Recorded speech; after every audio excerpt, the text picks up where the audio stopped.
Bienvenue dans cette nouvelle édition du QG News. Voici les titres de l'actualité. Dernière semaine de campagne électorale pour la présidentielle du 4 août 2017 au Rwanda. Philippe Mpayimana, candidat indépendant, était dans l'est du pays ce jeudi pour tenter de convaincre les indécis. L'emprunt du Burkina Faso souscrit à 160% sur le marché financier de l'UEMOA. Le montant de l'émission a été représenté par 7 500 000 obligations d'une valeur nominale de 10 000 francs CFA chacune. Et puis le livre Guinness des records vient d'enregistrer un nouveau nom, celui de l'Égyptien Elmi El Saïd, pour le cycle le plus rapide en Europe, 6 000 km parcourus en 29 jours. Au Rwanda, la campagne électorale pour la présidentielle du 4 août 2017 se poursuit. Le candidat indépendant Philippe Mpayimana était dans l'est du pays ces 26 et 27 juillet 2017, 2 jours pendant lesquels il a multiplié les promesses dans l'espoir de conquérir l'électorat. Compte rendu dans ce reportage d'Oliva Diakotan, notre correspondant au Rwanda. C'est à Masaka, à une quinzaine de kilomètres de Kigali, que l'indépendant Philippe Mpayimana a clôturé sa tournée électorale dans l'est du Rwanda. Ce dernier meeting a été pour lui l'occasion de se prêter aux questions de l'électorat. Un sujet d'actualité a créé la polémique ici. Il s'agit de sa proposition de limitation des naissances. Ça fait débat parce que ça touche deux questions. J'invite les Rwandais à entrer dans une réforme économique où la famille peut avoir une place et si l'État peut aussi avoir un rôle à jouer pour que la famille soit le pilier et bénéficie aussi de solidarité entre les riches et les pauvres. Dans ce cas, il faut que la famille ne soit pas lourde. Et je dois alors toucher sur la question des mentalités où on n'est pas encore à la mesure de comprendre pourquoi 3 ou 2 enfants, pourquoi très peu d'enfants. Au cours de sa tournée à l'Est, le candidat Mpayimana s'est également rendu dans les districts de Kirehe, Ngoma, Kayonza et Rwamagana. Dans ces endroits considérés comme l'un des greniers du Rwanda, il a promis surtout aux agriculteurs une meilleure modernisation du secteur. Il y a mettre l'accent sur l'eau et maximiser les politiques d'adduction d'eau et surtout les nouvelles méthodes d'attraction d'eau des rivières et essayer d'irriguer davantage les champs. Étant un grenier du Rwanda, on peut promouvoir l'exportation des cultures récoltées au Rwanda pour qu'on passe le cap des 2 exportations qu'on fait seulement, le café et le thé, et qu'on puisse y ajouter la banane, le haricot, l'arachide et tout ça. La campagne électorale de Philippe Mpayimana prendra fin le 2 août 2017 au sud du pays. Un probable débat entre les 3 candidats, Paul Kagame, Frank Habineza et Philippe Mpayimana, est envisagé avant le 4 août, date du scrutin présidentiel. Du nouveau dans l'affaire Norbert Zongo au Burkina Faso, un mandat d'arrêt international a été émis à l'encontre de François Compaoré, frère cadet de l'ancien président Blaise Compaoré. Une pression supplémentaire pour ce dernier dans une affaire qui a fait grand bruit au pays des hommes intègres. En décembre 1998, Norbert Zongo, fondateur de l'hebdomadaire L'Indépendant, très critique à l'égard du pouvoir, et 3 de ses compagnons avaient été retrouvés criblés de balles puis calcinés à bord d'un véhicule. L'affaire n'a toujours pas été élucidée. C'est un véritable succès. L'emprunt obligataire du Burkina Faso qui visait à mobiliser 75 milliards de francs CFA sur le marché de l'UEMOA a enregistré un taux de souscription de 160%, soit un montant de 120 milliards de francs CFA. Les détails avec Déocratias Podo. Le Burkina Faso a clôturé vendredi 21 juillet 2017 son opération d'emprunt obligataire visant à mobiliser des ressources destinées au financement des projets porteurs de croissance inscrits dans le PNDES, Plan national de développement économique et social. À la fin de la période de souscription qui aura duré environ 2 semaines, le taux de sursouscription ressort à 160%, soit un montant mobilisé de 120 milliards de francs CFA, bien au-delà des 75 milliards de francs CFA prévus.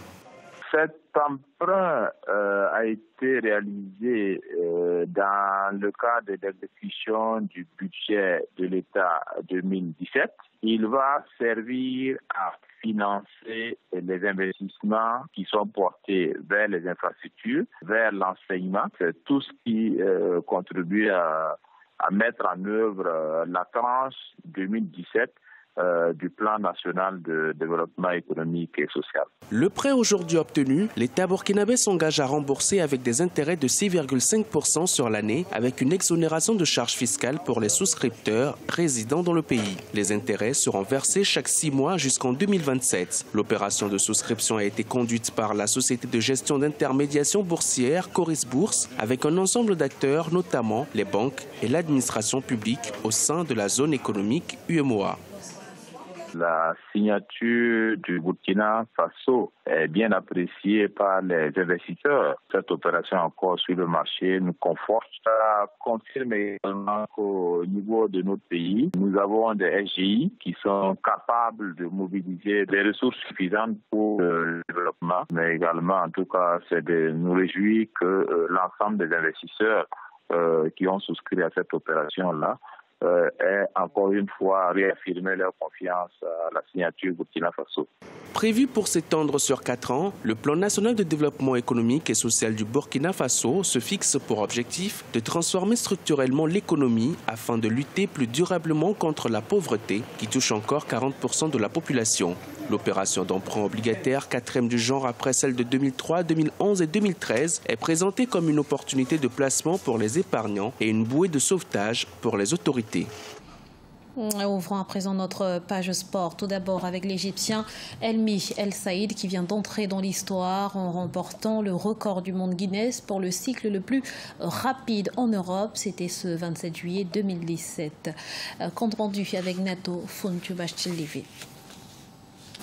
Record du monde pour un cycliste égyptien, Elmi El Saïd et son équipe composée de 4 autres cyclistes ont remporté un record du monde Guinness pour le cycle le plus rapide en Europe, le jeudi 27 juillet 2017. En un temps record, le cycliste égyptien et son équipe ont parcouru plus de 6000 km en Europe au mois de mai 2017. Nous avons pris les vélos et les avons montés tous les jours pendant 29 jours jusqu'à que nous atteignions le point le plus occidental d'Europe qui est Cabo da Roca au Portugal.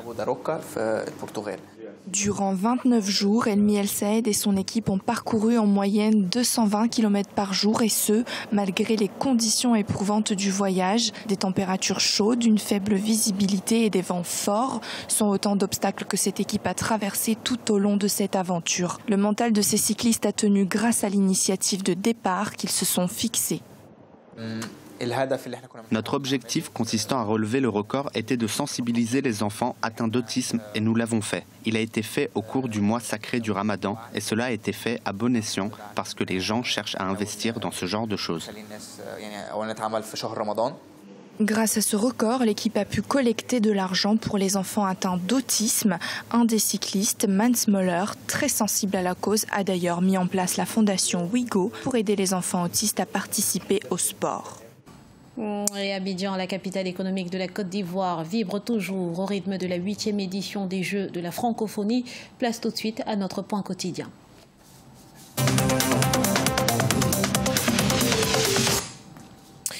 Et tout d'abord, pour le compte de la première demi-finale de football, les cadets du Mali sont tombés face aux éléphantaux de la Côte d'Ivoire ce vendredi. Score final 2-1.